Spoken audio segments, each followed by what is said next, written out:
Provavelmente você não vai ficar comigo até o final desse vídeo. E por que que eu estou dizendo isso? Esse vídeo é muito longo e o nosso cérebro, ultimamente, ele está acostumado a olhar coisas mais rápidas, a absorver conteúdos instantâneos, videozinhos curtinhos, muitas vezes até superficiais. É o que mantém a nossa mente mais acelerada, com adrenalina, e a gente consegue ver várias coisas ao mesmo tempo.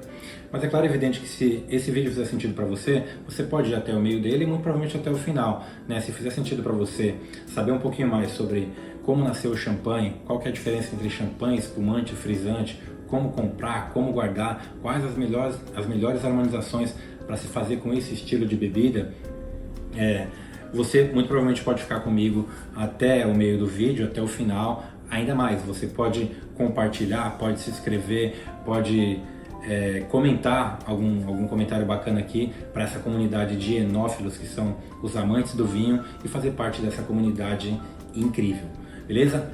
Então, volto a dizer, se fizer sentido para você, tudo isso que eu te falei agora, vem comigo nesse vídeo que a gente vai saber tudo sobre o universo dos espumantes, depois da vinheta.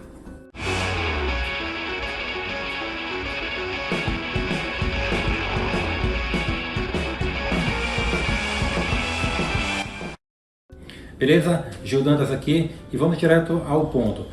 As principais diferenças entre espumante, frisante e champanhe, se eu te falar aqui de cara, talvez eu bagunce um pouco a sua mente. Então eu vou ter que dar basicamente uma aula, voltar um pouquinho de maneira rápida, didática e dinâmica para você entender quais as principais diferenças. Moto passando. Então eu preciso te contar, eu preciso te falar um pouquinho da história de Dom Pérignon. Já ouviu falar nesse nome? Ele foi batizado, inclusive, como o pai do champanhe. Só por aí você já tira, né? Embora ele tenha sido contrário ao que aconteceu com o champanhe, que é o champanhe hoje, você já vai entender por quê, que eu vou te explicar.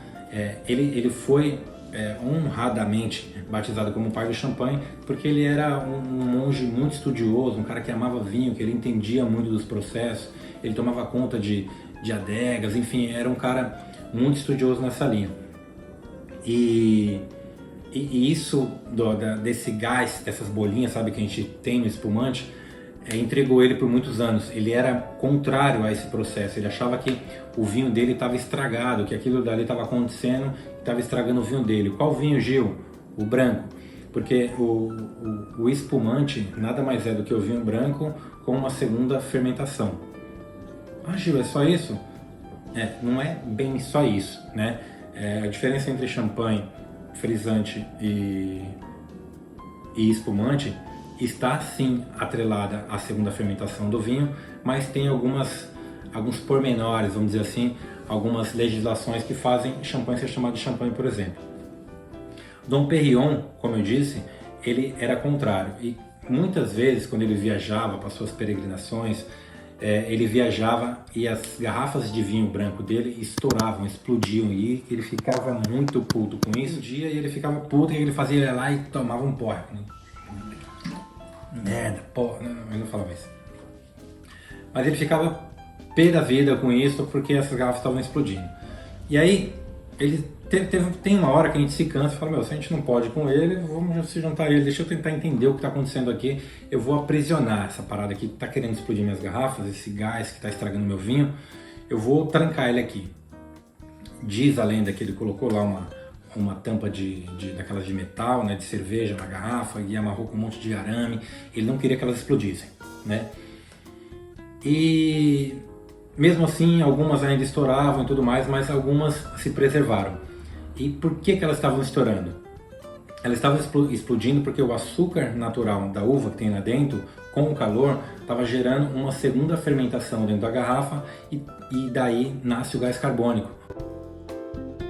E quando ele entendeu que essa parada, que esse lance do gás carbônico poderia ser um negócio diferente, é claro que ele não aceitou de cara, mas ele foi entendendo, e aí ele falou, eu acho que pode ter rolado uma parada legal aqui, diferente. Tem uma frase até muito famosa dele, uma frase que, se é dele ou não, ou se é marketing da empresa Dom Pérignon hoje, foi uma frase muito bem bolada. Porque do mesmo jeito que ele ficou puto e tomou um porre quando ele estava puto com um negócio que não dava certo, quando ele descobriu que ele poderia estar criando uma bebida diferente, um estilo diferente de bebida, a partir do vinho, ele ficou muito feliz. ele ficou feliz, e quando a gente fica feliz, a gente quer o quê? Comemorar. A gente comemora, a gente vibra e a gente bebe. Aí ele pegou lá, deixa eu pegar aqui, segura aí. Vou até exemplificar com uma garrafa. Ele pegou lá a garrafa de champanhe que nasceu daquele processo todo e ficou feliz pra caramba e tomou um porre. Lenda ou não, dizem que ele falou: que delícia, que incrível, descobri um estilo de bebida, estou bebendo estrelas, depois de ter tomado 2, 3 garrafas, sei lá. Estou bebendo estrelas. Olha que sacada, né? Não sei se ele falou isso ou se é marketing da empresa, mas é algo muito profundo, né? E é algo atrelado, ele quis dizer, do gás carbônico, fazendo menção às estrelas, ao gás carbônico, a essa efervescência, a essa alegria, essa luz que ele teve quando ele bebeu o néctar champanhe. E é claro que o nome champanhe surgiu depois, né? Teve uma madame, uma viúva, já ouviu falar nela? A Veuve Clicquot, a Veuve Clicquot Poussardin.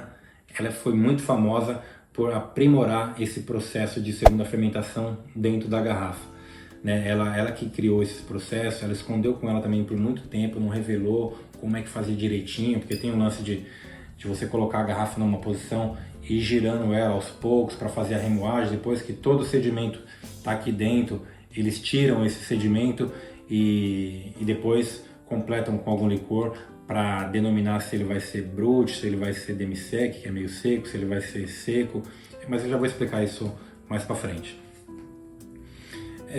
Então, como eu disse, posteriormente, a França não é boba nem nada, e os caras são muito bons no que fazem e muito bom em promover o vinho, em promover o marketing no mundo do vinho. Eles fazem isso há milhares de anos. E eles pegaram e patentearam, falaram: olha aqui, peraí, a gente descobriu essa parada, Dom Perignon é o pai de champanhe, e para ser champanhe, só vai poder ser chamado de champanhe se for feito na região de Champagne, com as uvas locais, e tem que ser a segunda fermentação dentro da garrafa, nesse processinho aqui, ó, da remoagem e tal. Depois, claro que veio o Prosecco na Itália, a mesma pegada, a Cava na Espanha, a cachaça no Brasil, a gente só pode chamar de cachaça aqui no Brasil, não em outro lugar do mundo. Então, champanhe é chamado de champanhe só na região da França, com as uvas de lá, na região de Champagne. A gente às vezes toma um frisante, toma lá uma cidra no final do ano, vamos abrir um champanhe. Não é champanhe. Ali é espumante, muitas vezes é frisante. Mas Gil, qual que é a diferença? Só porque não é da França? Não. Também tem uma diferença no processo. Por exemplo, o frisante, ele nasce da primeira fermentação, né, dentro de um tanque. O vinho branco, para ser feito, ele tem a transformação do açúcar da uva, né, que se transforma em álcool. Quando acaba o açúcar, vira um vinho branco seco, porque não tem mais açúcar, e o açúcar se transformou em álcool logo, né? Esse processo de transformação de açúcar em álcool, ele também gera gás carbônico. Só como é um ambiente aberto e não é fechado, hermeticamente tampado, o que acontece com o gás carbônico? Ele seja livre, tchau. Ele vai embora, ele vai para a atmosfera, né? Esse gás carbônico que eles não aprisionam. Para fazer o frisante, eles estão fazendo lá o vinho branco, que é o processo de fazer o vinho branco, e eles já trancam o negócio. Eles pegam lá, colocam num tanque fechado, hermeticamente fechado, e eles aprisionam esse gás carbônico, eles não deixam embora. Então é um vinho branco com um gás carbônico obtido da primeira fermentação. Esse é o frisante. Por isso que muitas vezes ele é um pouco mais simples, ele é um pouco mais... as bolhas são mais grosseiras, ele lembra um pouco água com gás, o pessoal fala que é um pouco mais grosseiro nesse sentido. Só recapitulando, primeira fermentação obtida do álcool já dentro do tanque vira frisante. 2 fermentações, sendo em tanque ou em garrafa, é o espumante feito no método Charmat ou Champenoise.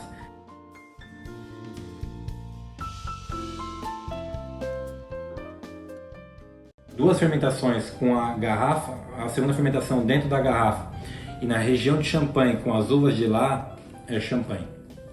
Então, o que muda é justamente muitas vezes a região, a patente, a denominação e tudo mais.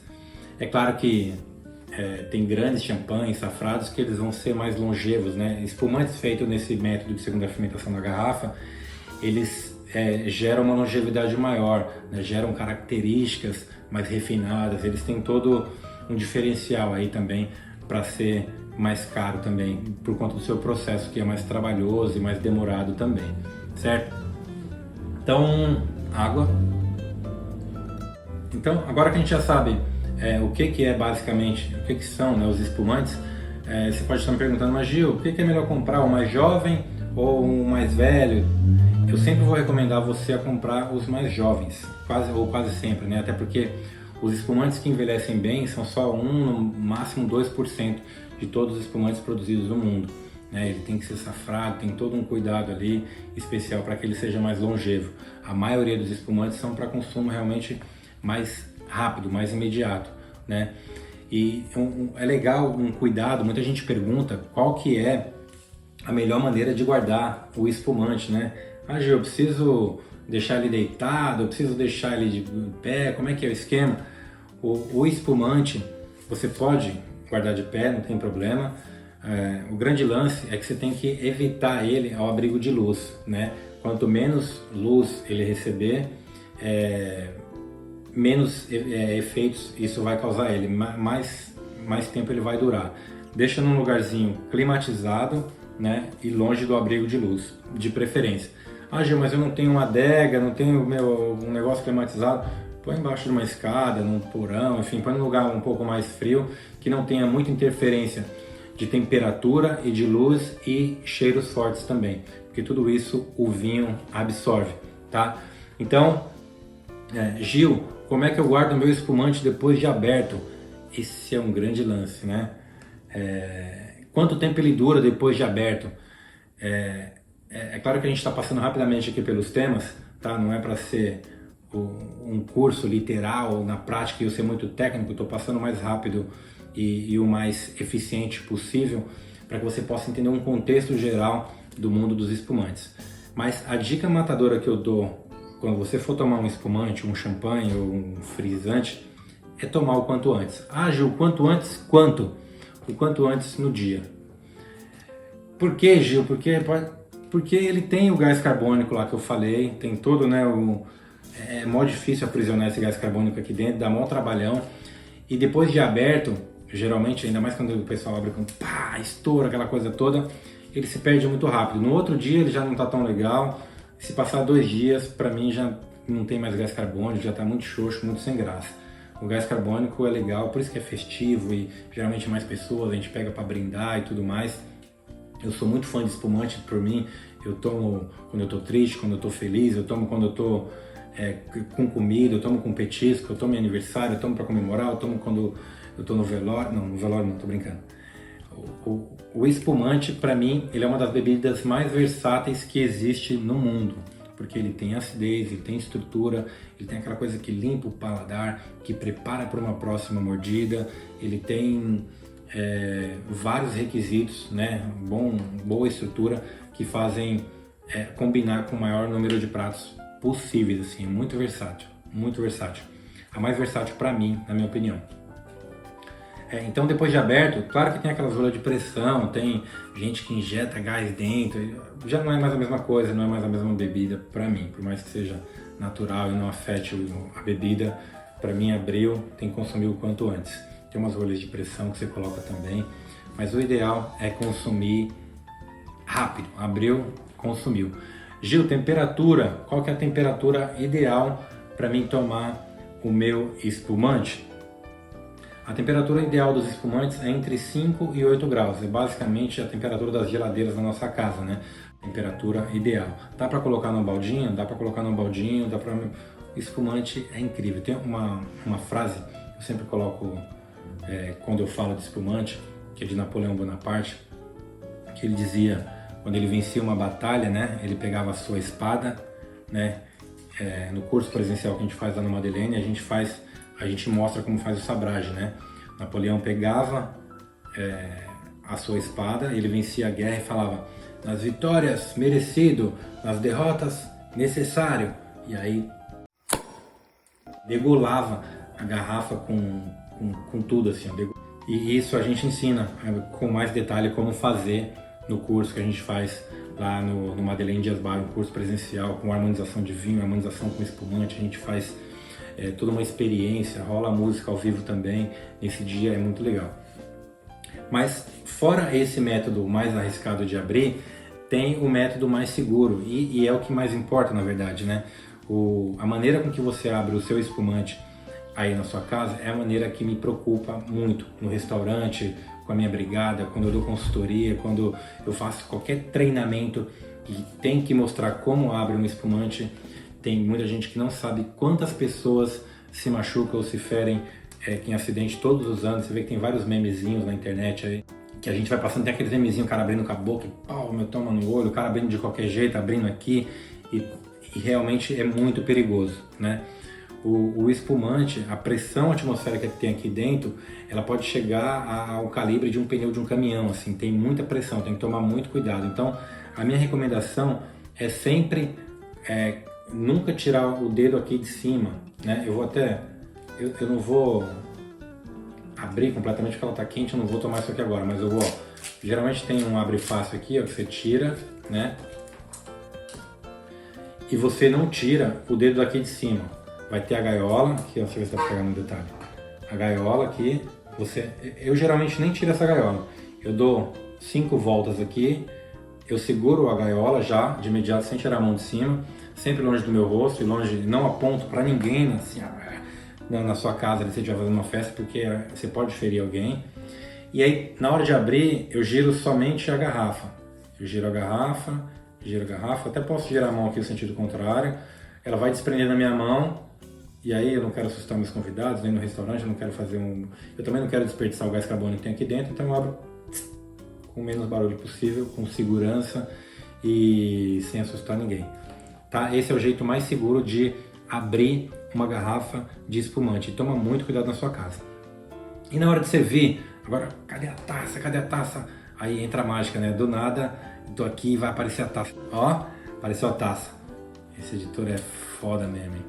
Então, geralmente a gente usa essa tacinha aqui no formato cilíndrico, que ela é a ideal, né? Sabe dizer por quê? Diz aí. Coloca aí nos comentários aí. Eu já vou falar o porquê que ela é ideal.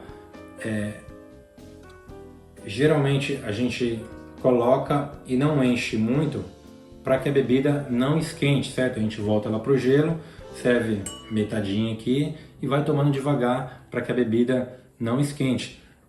Essa taça aqui, ela é considerada como a ideal porque ela tem esse formato menorzinho, cilíndrico assim, e ela preserva mais o gás carbônico. Posso tomar numa taça mais larga?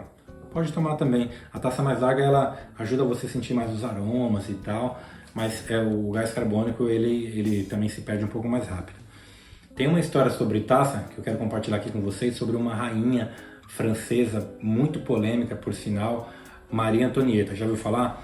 Ela foi uma rainha que ela polemizou muito, ela jogava pão para os escravos, ela não tem pão que como brioche, e ela deixava o pessoal passar fome, ela traía o rei. Ela era uma rainha tão polêmica, Maria Antonieta, que ela inclusive ela atrasou o lado do Brasil por muitos anos, quando ela proibiu a gente de fazer vinho. Ela colocou uma lei agrária que a gente atrasou muitos anos de evolução por conta dessa lei que essa rainha francesa polêmica colocou para nós.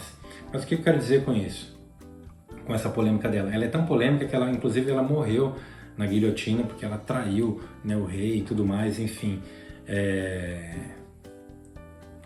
O que ela fez que ela levou de crédito com relação à taça? O que tem a ver, Gil, tudo isso que você falou com relação à taça? Sabe aquela taça de Dry Martini? Essa aqui, ó, a taça de Dry Martini. A taça de Dry Martini, há uma lenda, uma história que é parecida com essa taça aqui, na verdade, que essa taça havia sido moldada no seio de Maria Antonieta. Ela tinha essa história, né, se perdurou por muitos anos. Até hoje em casamentos você vê aquela taça, né, mais aberta, o pessoal fazendo aquela chuva de champanhe, né, nas taças ali, com menção ainda daquela taça que Maria Antonieta levou o crédito aí de ser moldada no seu seio.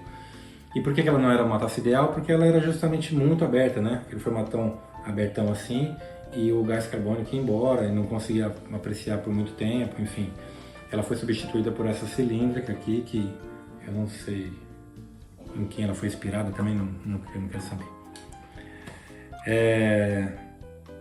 Beleza, aí tem uma outra curiosidade aqui na questão da garrafa ainda, que teve uma vez que foi um cliente lá do Ceará, conterrâneo nosso, ele foi lá no restaurante e ele falou: "Ei, Gil, sabendo que você é o bichão aí, que você é um sommeliérzão bom, que entende tudo de vinho aí, o cara bala, eu quero te fazer uma pergunta, eu quero saber se você é bom mesmo, se você é o bonzão." Falei: "Olha, eu gosto de vinho, sou um grande apreciador, tá, mas aprendendo, né? Vamos aí, se eu souber responder, eu vou dizer."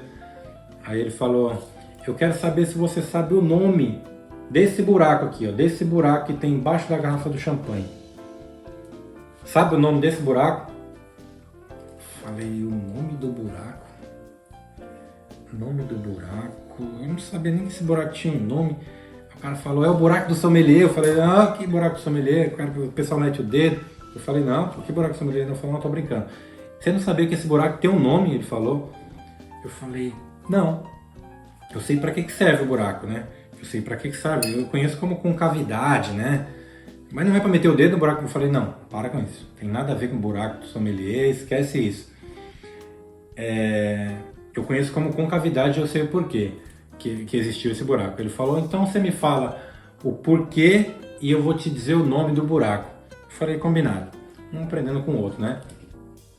Aí eu falei: "Pelo que eu sei, esse buraco aqui foi criado, essa concavidade, que é o nome que eu conheço, porque nas antigas embarcações, quando o champanhe ficou muito famoso e começou a ser exportado para o mundo, quando ele viajava para os outros países, as garrafas estouravam muito por conta da pressão atmosférica de dentro da garrafa, e o balanço do navio e a pressão do mar. As garrafas, elas não aguentavam, o vidro era mais simples também e elas explodiam, elas estouravam várias, perdia-se muito, já tinha muito acidente com isso, e foi feita essa concavidade para a pressão atmosférica da garrafa diminuir, reforçaram o vidro e acabou o problema do estouro das garrafas."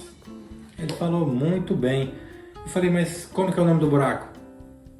Ele falou: "Se você sabe o nome do buraco, você deveria saber o nome da máquina que fez o buraco." Então esse buraco ele é apelidado carinhosamente por repuxo ou punch, que é o nome da máquina justamente que foi usada naquela época para fazer isso que você chama de concavidade, esse buraco aí.